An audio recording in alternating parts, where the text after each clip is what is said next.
પોરબંદરમાં હાલ આકરા તાપ પડી રહ્યો છે. લોકો ગરમીના લીધે ઘરની બહાર નીકળવાનું ટાળી રહ્યા છે.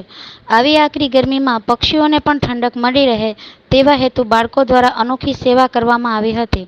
ઠગરાર પરિવારના નાના બાળકોએ પોરબંદરની ચોપાટી પર આવેલ પક્ષીઓ માટે સ્થળ પર બરફની નાની પ્લેટ મૂકી પક્ષીઓને ઠંડા પાણીની મોજ કરાવી હતી. બાળકોએ પક્ષીઓને ચણ નાખી આનંદ વ્યક્ત કર્યો હતો. આ સાથે અન્ય લોકો માટે નાના બાળકો પ્રેરણારૂપ બન્યા છે. હેલો મિત્રો, મારું નામ છે હિતાંશુ ટોકરા. તો હું અત્યારે આવી રહ્યો છું ચોપાટીમાં.